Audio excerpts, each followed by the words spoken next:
Having completed the front bulkhead in the previous kit bag, it's time to move on to bag D, the rear bulkhead.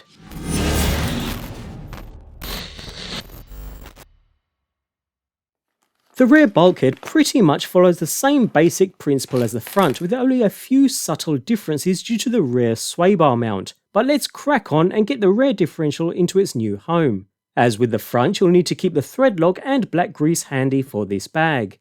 So we begin with the main bulkhead housing. Insert a bearing to the outside and another on the inside before pushing the pinion gear through from inside out. And with the differential coupler on the opposite side, insert a 4mm set screw to tighten down into place, with some thread lock applied here too, making sure it's nice and tight.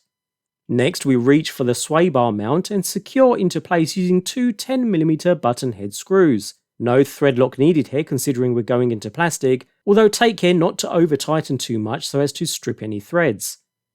We can now insert the rear differential constructed in bag B into place. Remember, this is the differential with the 20,000 weight oil, adding a bearing to either side to hold it nicely in position. Placing the cover on top, secure into place using four 8mm button head screws supplied within the package. We're screwing into plastic here, so again tighten enough so it's snug, but don't over tighten. With all four in place, just like we did with the front bulkhead, the two screws that went in at an angle need to be loosened off a quarter of a turn.